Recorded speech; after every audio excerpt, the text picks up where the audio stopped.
समझ रहे हैं आप? तो हमें दीन कब याद आएगा? जलसे वालों, जिंदगी भर तो मौलवी से जट करता रहा, इस मौलाना से मेरा 36 का आंकड़ा, जब मरा तो अब तो इतनी शरीयत याद आ गई। अब तो शरीयत का ये हाल है, ये हाल है मौलाना, कफन कैसे कटेगा बताओ? कफन बिल्कुल हंसने की बात नहीं है, तुम्हें चटकुल्ला बयान कर रहा हूं। कफन भी अब मौलाना से पूछा जा रहा है, हजरत बताइए कफन कैसे कटेगा? मेरी बात पे जरा गौर करना आप। अगर कब्र में दफन करने के बाद बेरी की डाली ना मिली तो मेरे भाई मिट्टी देने में देर कर दी गई। बेरी की डाली लेकर आओ, कहीं से लेकर आओ, जबकि फर्ज वाजिब नहीं है। हजरत बताइए हदनामा रखा जाएगा कि नहीं रखा जाएगा? जबकि जरूरी नहीं है। वो चादर डालो जिस पर कुरान लिखा हुआ, वो डाली जाती है मुर्दे के ऊपर, वो आयतल कुर्सी वगैरह लिखी होती है, जबकि डालना नहीं चाहिए। उसको डालने से क्या फायदा? पैरों के ऊपर तक आ जाती है, उस पर भी कुरान लिखा हुआ है। लेकिन अब तो कुरान से इतनी मोहब्बत है, मदरसे में गए हजरत 10 बच्चे दे दो, कब्र पे 2 दिन तक बैठ के कुरान पढ़ेंगे। तो इतनी मोहब्बत आप नहीं हटने दे रहा, ना मौलाना को ना मदरसे के बच्चे को। तो बड़ी मोहब्बत हो गई 2-3 दिन तक साहब। जिंदगी भर कहां गई थी तेरी मोहब्बत? मरने के वक्त तो फिरौन ने भी कहा था आमनतु बिरब्बी हारून व मूसा, उसने भी तो कहा था मैं मूसा और हारून के रब पे ईमान लाया। मरने के वक्त तो सबको अल्लाह याद आता, कमाल तो जब है जब जिंदगी में खुदा याद आया हो। कमाल तो जब है। अब तो शरीयत का ये हाल है मियां, अब तो शरीयत पूछे मत, जो जैसे कह दे वैसे हो रहा। साहब खबर खुद गई, ऐसे तख्ते लाए जाएं, अतर भी जरूरी है, और ये भी मतलब वो काम जो नहीं भी होना चाहिए थे तो कोई मसला नहीं था, लेकिन वो भी बिल्कुल लाजमी कर दिया गया। अब तो ये कुरान खानी वो कुरान खानी मार, तमाम मस्जिदों के कुरान एक ही मस्जिद में इकट्ठे कर लिए गए। अब तो 15 कुरान पढ़ दिए गए, तीजे में 30 कुरान। कभी जिंदगी में भी इसने कुरान से मोहब्बत की थी?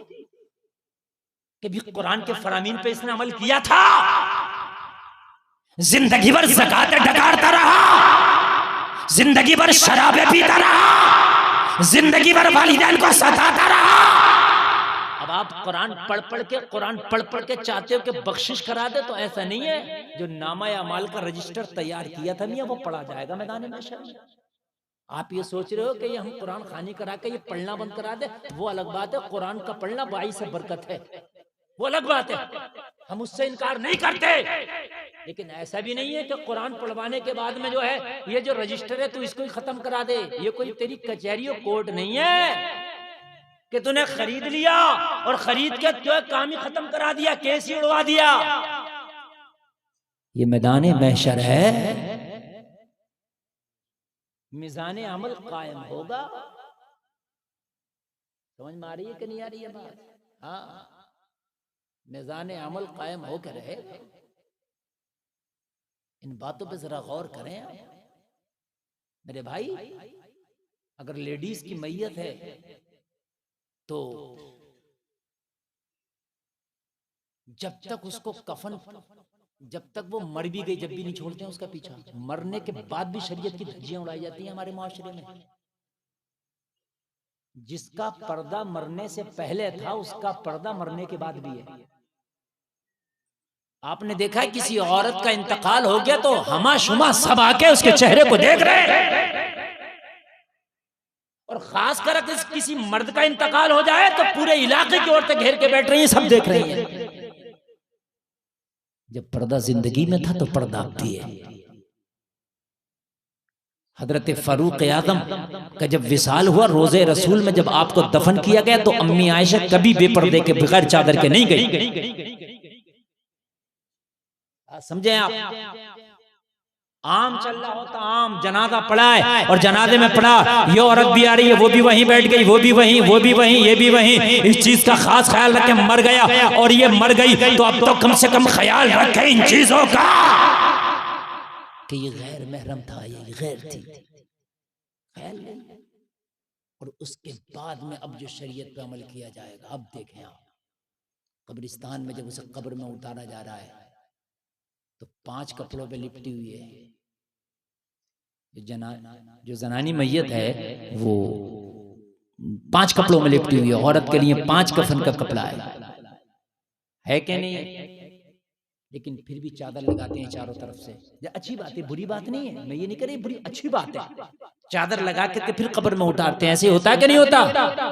लेकिन ये चादर तुम्हें अभी याद आई जब ये शादियों में मेकअप करके बाजारों में, मेलों में, ठेलों में, गलियों में बेपर्दा बाल खोल के घूम रही थी, जब तुम्हें चादर याद नहीं आती थी?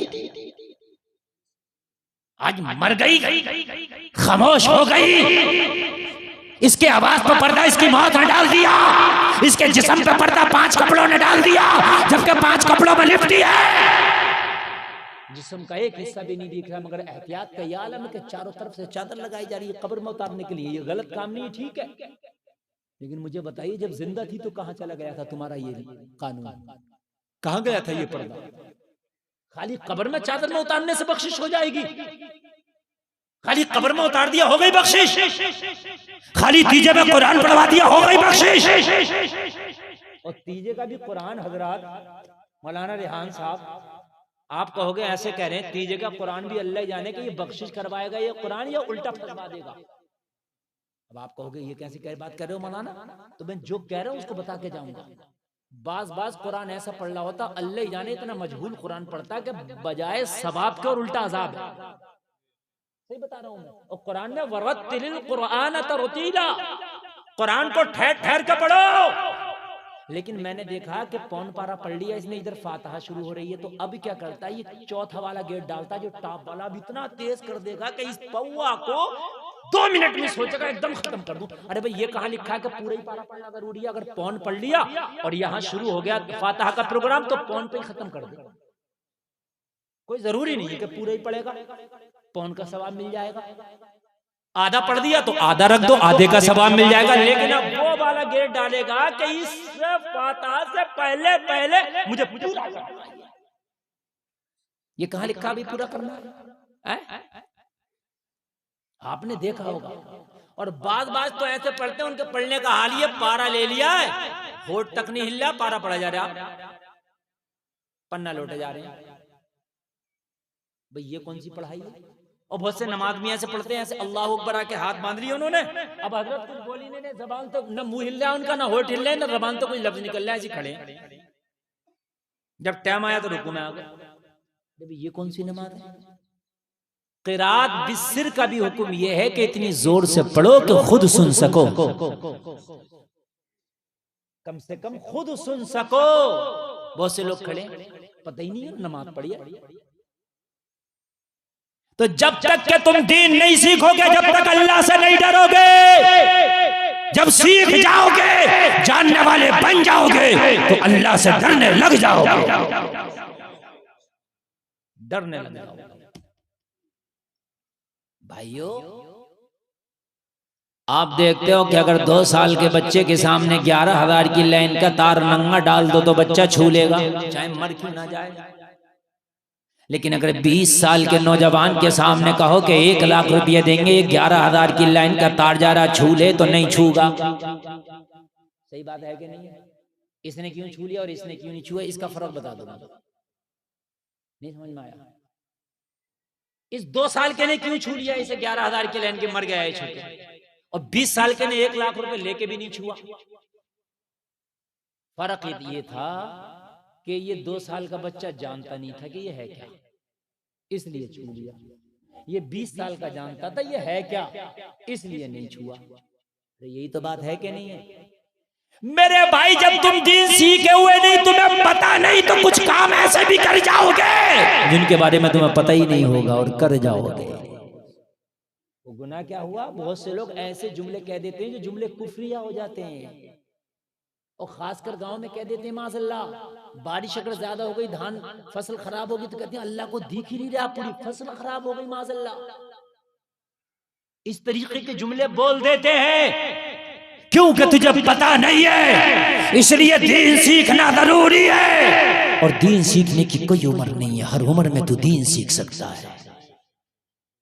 सहाबा की जिंदगियों को देखो, सहाबा की जिंदगी 50 साल की जिंदगी में भी दीन सीखा, 60 साल में भी दीन सीखा, 70 साल में भी दीन सीखा। आप तो ये सोचते हो हम तो दीन सीख ही नहीं सकते, क्यों? हमारी तो टाइम निकल गया। मेरे भाई दीन सीखने का कोई टाइम नहीं है। अब तो मौलाना बहुत है, अब तो आलिम बहुत है, किसी से फ़ोन पे भी सीख सकते हो, बराह रास्त भी सीख सकते हो। दीन सीखने के लिए मेरे भाई आगे बढ़ो, आगे बढ़ो। बाद आदमी 70 साल का हो गया मर गया, नमाज याद ना हो सकी, 70-50 साल का हो गया मर गया, वजू का तरीका याद ना हो सका। ओ जलसे में आने वालों मैदान महशर में ये नहीं कह सकते कि या अल्लाह हमें मालूम नहीं था इसलिए सही से हम नहीं कर पाए। नहीं नहीं, सदा के मुस्तहिक हो गए, वो तुम्हें पता नहीं था, ये तुम्हारी खता है। अल्लाह ने सारे हालात तुम्हारे लिए रखे हैं। अल्लाह ने उलमा को रखा, हाफिज कारियों को रखा, अल्लाह ने सिखाने वालों की कमी नहीं की है। ये तुम्हारी जिम्मेदारी है कि सीखना कैसे है, जानकारी हासिल करना कैसे है, ये जिम्मेदारी आपकी है। दीन सीखो, कैसे भी सीखो, ये आपकी जिम्मेदारी है। आप लड़ तो जाते हो मौलवियों से, जरा जरा सी बात पर लड़ा ना करो यार, दीन सीखा करो। जो तुम्हारे काम की चीजें वो सीखा करो। मरने के बाद ना, मरने के बाद कितने भी तुम फिर तुम्हारे लिए इंतजाम हो जाए, कुछ नहीं है। और मेरे भाई कान खोल करके सुन, मैन हिसाब तेरे मरने के बाद का नहीं होगा, तेरे मरने के पहले का होगा। मेरा जुमला याद रखना, मरने के बाद का हिसाब नहीं होगा कि बताओ कितनी तरह के फलों पे फातहा कराई थी इसकी। फातहा तो एक फल पे भी करा दो, जब भी हो जाएगी, फल ना हो तब भी हो जाएगी। फातहा के लिए फल जरूरी नहीं है, बिरयानी जरूरी नहीं है। फातहा इस साले सवाब के लिए करते हैं, हो गई, चलो रख लिया तो कोई बात नहीं, शीरीनी बन गई। ये पूछा जाएगा कि ये बता जिंदगी में कमाया कैसे था और इसे खाया कैसे था, ये बता, ये पूछा जाएगा। ये सारी चीजें मेरे भाई डर निकल गया इसलिए कि दीन के बारे में मालूम नहीं। हाय हाय हाय, जलसे में आने वालों जरा गौर करो, गौर करो। एक खातून इमाम मालिक की बारगाह में आई। वो इमाम जो शरीयत का इमाम है, जो शरीयत के 4 इमाम है उनमें एक इमाम इमाम मालिक है। उनकी बारगाह में आई, कहने लगी हुजूर एक मसला मालूम करना चाहती हूँ। हाय जरा गौर करें। इमाम मालिक ने फरमाया खातून एक कोने में बैठ जाओ, कुछ लोग मेरे पास हैं, उनके मामलात को हल कर दूं, उसके बाद आना। एक कोने में बैठ गई। सारे लोगों के मामलात को इमाम मालिक ने सुन लिया और सुनने के बाद में फिर खातून को बुलाया, आओ लोगों जरा गौर करो। खातून आई, बैठ गई, चादर से अपने चेहरे को छिपाए हुए है, बैठ गई। आज करती हुजूर एक छोटा सा मसला है जो मुझे दरियाफ्त करना है। कहा फरमाओ, कहा बोलो। लोगों जरा गौर करो यार, इसको कहते हैं दीन, इसको कहते हैं शरीयत, इसको कहते हैं कलमा पढ़ने वाला या कलमा पढ़ने वाली। आज हमें तो पता ही नहीं है यार, जो गैरों के तरीके वो हमारे तरीके हैं, जो गैरों के काम वो हमारे काम है। बल्कि हकीकत बात तो ये है कि जब आज पूरी दुनिया का जायजा लिया गया कि पूरी दुनिया में सबसे ज्यादा फैशन और सबसे ज्यादा मेकअप कौन से मुल्क में होता है, तो सबसे ज्यादा फैशन और मेकअप वाला वो मुल्क निकला जो सिर्फ बनाई कलमा ला इलाहा इल्लल्लाह की बुनियाद पर था। आपका पड़ोसी मुल्क पाकिस्तान पूरी दुनिया में सबसे ज्यादा फैशन वाला मुल्क निकला जो सिर्फ बनाई कलमा ला इलाहा इल्लल्लाह की बुनियाद पर है। ये हाल तो हमारे हैं मेरे भाई, तो आज ये हमारे ऊपर मारना पड़ेगी तो क्या होगा। आज हमें कुछ पता ही नहीं है कि हम जा किधर रहे हैं। बस मस्जिद और मदरसों तक अपने दीन को सीमित कर दिया, बस बस यहीं तक मौलवियों का काम है। ये टोपी मौलवी के लिए जरूरी। अगर ये बिना टोपी के सुबह घूम रहे हो, मौलाना शरीफ साहब बिना टोपी के घूम रहे हो, तो 25 लोग बड़ी गौर से देखेंगे, भाई मौलाना को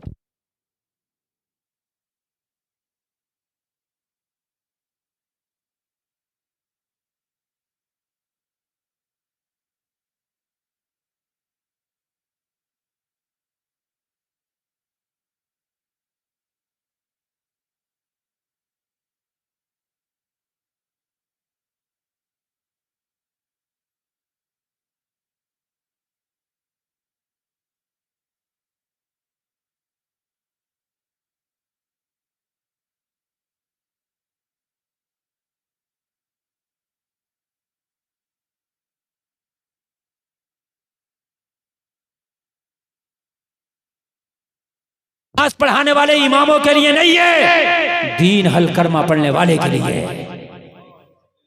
हर कलमा। अच्छा ये कमेटी वाले क्या कर रहे हैं, कभी 10 उठ के उधर जाते हैं, जैसे जनरेटर बंद होता 10 उठ के भागते हैं, देखो वो जा रहे हैं, वो जा रहे हैं, देखो देखो 5-6 पूरा जत्था जा रहा है। आइए जाओ बेटे, कितना जाओगे, मैं भी देखूंगा तुम्हें कहां तक जाओगे, भागो कितना भागोगे। एक चोर ने एक बुजुर्ग का अल्लाह वाले की चादर चुरा के भागा, अल्लाह वाला कब्रिस्तान के रास्ते पे जाके बैठ गया, कहा चोर को नहीं पकड़ता, कहता भाग नहीं दे, कितना भागेगा, आगा यही को, भाग कितना भागेगा, कहां तक भागेगा, आगा यही। बहुत से लोग तो आते हैं, मजे की बात है, नहीं हो रही जलसे में, मेरे भाई ये जलसा मजे के लिए नहीं है, जलसा इस्लाह के लिए है। सुभान अल्लाह, सुभान। मुझे बताओ ये बात है कि नहीं, अगर कोई मौलवी बुरा काम कर ले तो कानों पर हाथ रखते हैं, हाय हाय उस मौलवी ने ऐसा काम कर लिया। अच्छा मौलवी ने कर लिया तो हराम है, और तूने कर लिया तो कौन सा जायज था। जन्नत तो तुझे भी चाहिए, मुसलमान तो तू भी है। और कान खोल के सुनो लोगो, इस दीन को सिर्फ मस्जिद मदरसों तक न रख लो, इस दीन को आम कर दो, गली और कूचों में आम कर दो, घरों में आम कर दो, हर जगह आम कर दो, इस दीन को इतना आम कर दो कि सारे लोग दीन के आदी हो जाए। सुभान अल्लाह, सुभान अल्लाह। कि भाई इनमें तो होते ही ऐसे आदी हो जाए। अब मिसाल दूं मैं आपको, आप अगर हेलमेट पहन के न जाओ तो मेरी गारंटी है चालान हो जाएगा, रोक के दिखाइयो, बिलासपुर के चौराहे पे पकड़ के चालान करेगा, ठीक है। सिख अगर ना पहन के जाए हेलमेट तो कोई माइकल लाल उसका चालान नहीं कर सकता, इसलिए कि उसने ये बिल पारित करा लिया, उसने ये घोषित करा लिया कि भाई हमारी पगड़ी के ऊपर हेलमेट नहीं आ सकता, या तो पगड़ी रहेगी या हेलमेट रहेगा, इसलिए हम पगड़ी तो छोड़ नहीं सकते, इसलिए कि हमारे लिए अनिवार्य हम हेलमेट छोड़ सकते हैं, तो उनके लिए वो छूट हो गई। आदी हो गए अब लोग, आदी हो गए। बात समझ में आ रही है कि नहीं आ रही है। हमारा तो हाल ये, अगर कोई बेटी पर्दा करने लगे, हिजाब करने लगे, तो उसकी